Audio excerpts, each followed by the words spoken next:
दुनिया का सबसे बड़ा लोकतांत्रिक देश हिंदुस्तान आज भले ही भीमराव अंबेडकर के लिखे संविधान के मुताबिक चलता हो, लेकिन आज उन्हीं अंबेडकर के विचारों को लेकर बवाल मचा हुआ है। क्योंकि भीमराव अंबेडकर बौद्ध धर्म के अनुयायी थे और हिंदू धर्म से बौद्ध धर्म अपनाते वक्त जो 22 प्रतिज्ञाएं ली थी, आज उन प्रतिज्ञाओं पर बैन लगाने की खबर आ रही है। और ये बात किसी और ने नहीं, खुद भीमराव अंबेडकर के पोते प्रकाश अंबेडकर ने कही है। एक बयान में उन्होंने कहा कि खतरे की घंटी बज चुकी है। मोदी सरकार बाबा साहेब की 22 प्रतिज्ञाओं पर बैन लगाने की तैयारी कर रही है।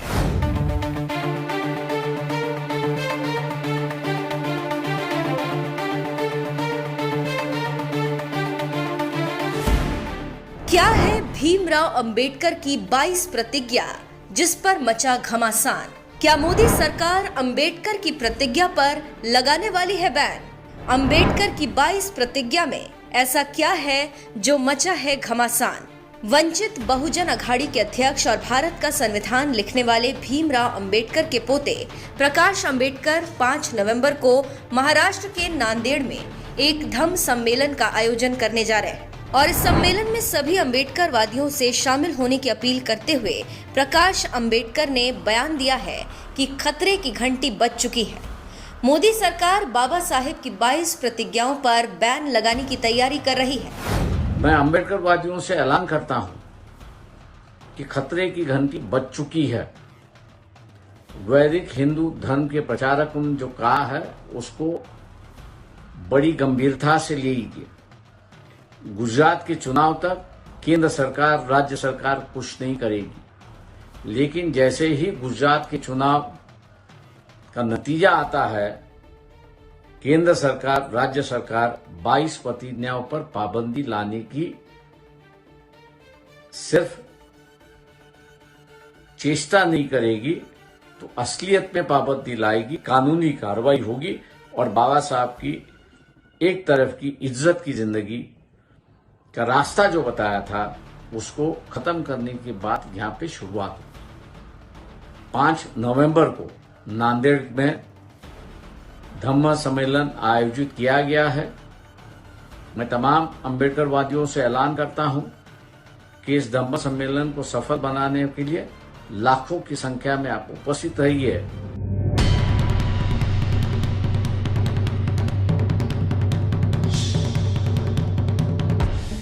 प्रकाश अंबेडकर ने दावा किया है कि गुजरात चुनाव के बाद मोदी सरकार भीमराव अंबेडकर की 22 प्रतिज्ञाओं पर बैन लगा देगी, जिसके बाद से ही इन प्रतिज्ञाओं को लेकर सियासी घमासान मचा हुआ है। ऐसे में आप भी जान लीजिए कि क्या है भीमराव अंबेडकर की वो 22 प्रतिज्ञाएं जो उन्होंने 15 अक्टूबर 1956 को बौद्ध धर्म में लौटने पर अपने अनुयायियों के लिए निर्धारित की थी।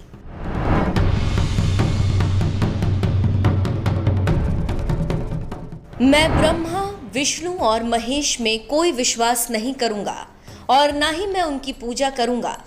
मैं राम और कृष्ण जो भगवान के अवतार माने जाते हैं में कोई आस्था नहीं रखूंगा और ना ही मैं उनकी पूजा करूंगा।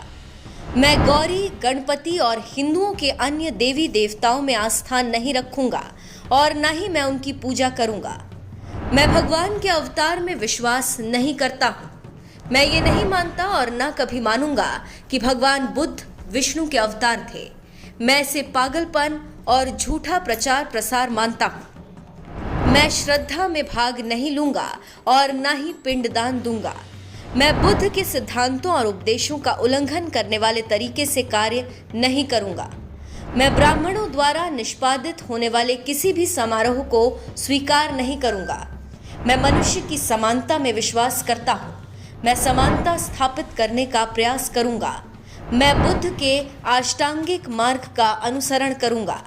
मैं बुद्ध द्वारा निर्धारित परमितों का पालन करूंगा। मैं सभी जीवित प्राणियों के प्रति दया और प्यार भरी दयालु रहूंगा तथा उनकी रक्षा करूंगा। मैं चोरी नहीं करूंगा। मैं झूठ नहीं बोलूंगा। मैं कामुक पापों को नहीं करूंगा। मैं शराब, ड्रग्स जैसे मादक पदार्थों का सेवन नहीं करूंगा। मैं महान अष्टांगिक मार्ग के पालन का प्रयास करूंगा एवं सहानुभूति और अपने दैनिक जीवन में दयालु रहने का अभ्यास करूंगा। मैं हिंदू धर्म का त्याग करता हूं जो मानवता के लिए हानिकारक है और उन्नति और मानवता के विकास में बाधक है, क्योंकि यह समानता पर आधारित है और स्वधर्म के रूप में बौद्ध धर्म को अपनाता हूं। मैं दृढ़ता के साथ ये विश्वास करता हूं कि बुद्ध का धर्म ही सच्चा धर्म है।